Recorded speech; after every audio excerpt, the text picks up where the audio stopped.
اللهم صل على محمد وعلى آل محمد كما صليت على إبراهيم وعلى آل إبراهيم إنك حميد مجيد. اللهم بارك على محمد وعلى آل محمد كما باركت على إبراهيم وعلى آل إبراهيم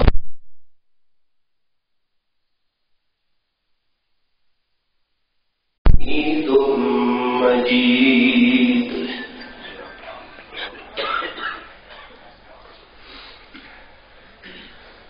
صدر محفل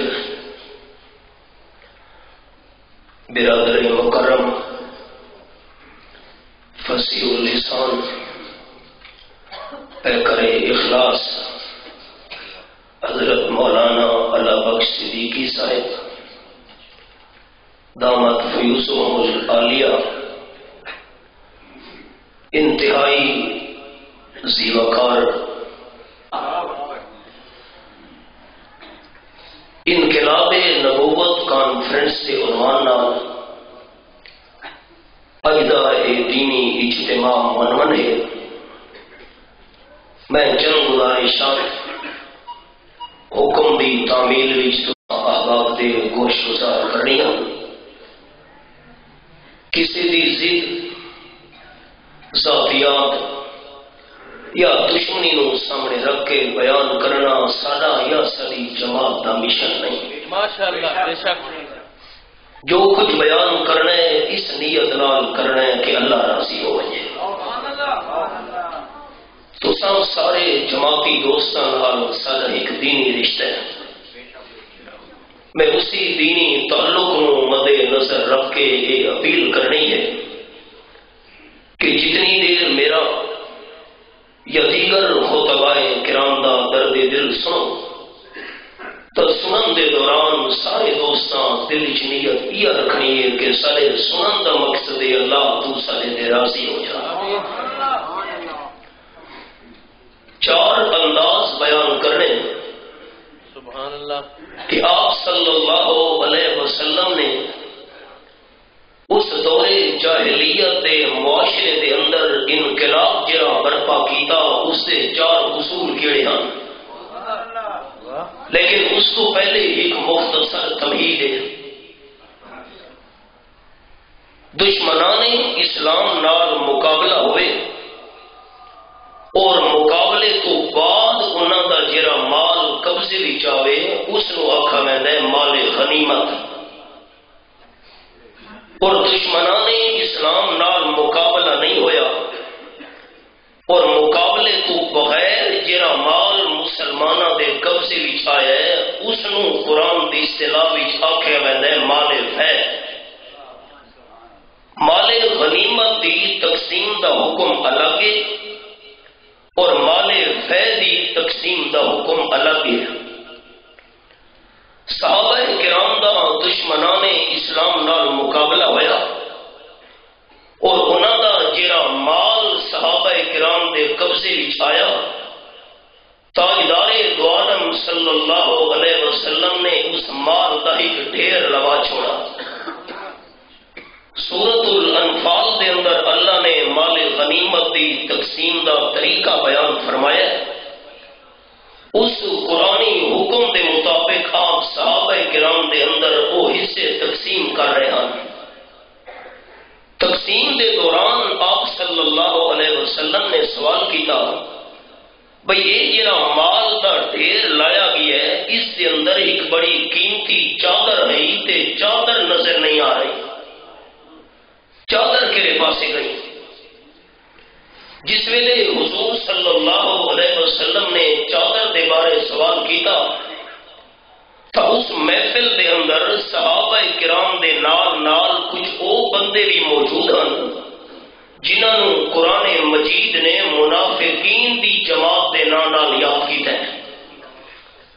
آپ دا سوال سنن تو بعد اس جماعت وچوں ایک بندہ بول پیا، آکھن لگا آپ صلی اللہ علیہ وسلم اتو تو پوچھتے پین چادر کلے گئی، ہو سکتا ہے آپ نے وہ سونی چادر چوا کے اپنے گھر بھیج چھوڑی ہوئے۔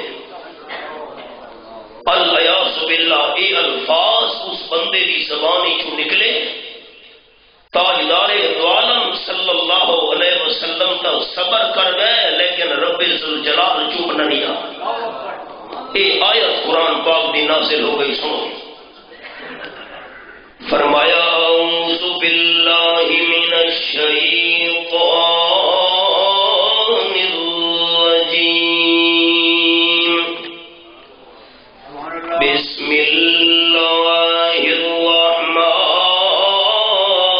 الرحیم،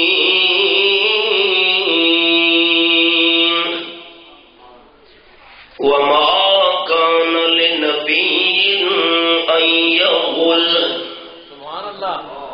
سورت نام سورت آل عمران، اور رب العالمین دی لارحم کتاب میرے سامنے آیت نمبر 161۔ ذرا قرآن دے انداز سے دوستاں غور کرنے، انداز کیا ہے؟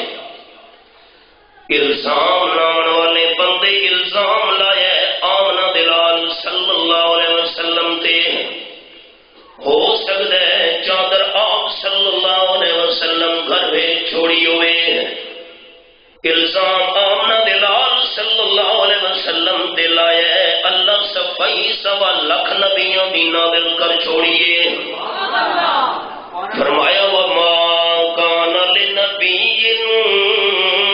ان یغل، میں اللہ کریم دا کوئی پیغمبر ایسا نہیں آیا دنیا وچ جے کسے پیغمبر نے خیانت کی دی ہوئے۔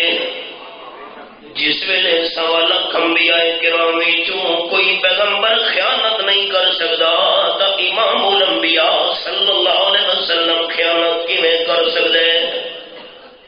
تے دوسری قرات فرمایا وما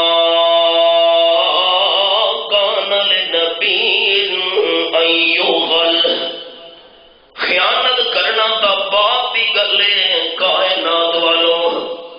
میں اللہ کریم نے جتنے بھی پیغمبر بھیجے کسی پیغمبر دی طرف خیانت دی نسبت کرن دی بھی اجازت نہیں۔ ابو اللہ کریم نے نال فرمایا لقد من اللہ علی المؤمنین اذ بعث فیہم رسولا من انفسہم۔ سارے بڑے استاد حضرت شیخ القرآن مولانا غلام اللہ خان رحمت اللہ علیہ نے ربط بیان کیتا ہے۔ دوستو اسا ناقل ہیں، اسا گل نقل کرنی ہے، یہ چیزاں سارے بزرگاں دیاں اللہ دیا رحمتاں ہوئیں جنہاں سانو قرآن سمجھایا تے سکھایا، اسا کیڑی شے سے؟ اللہ کریم فرماندے ہیں تانوں تاں شکر کرنا چاہیے۔ اللہ کریم نے اتنی شان والا پیغمبر تانوں عطا کیتا ہے، تسا الٹا خیانت دی نسبت شروع کر لی تھی آپ صلی اللہ علیہ وسلم دی طرف۔ یہ میں رب بیان کیتا ہے، شکر کیوں نہیں کریں دے، اتنی عظمت والا پیغمبر تانوں مل گیا ہے، تسا الٹا آکھن لگے ہو چادر آپ صلی اللہ علیہ وسلم نے چاہ چھوڑی ہو سی۔ اللہ کتنی عظمت والا پیغمبر عطا فرمایا، فرمایا لقد من اللہ علی المؤمنین اذ بعث فیہم رسولا من انفسہم، آیت نمبر 164۔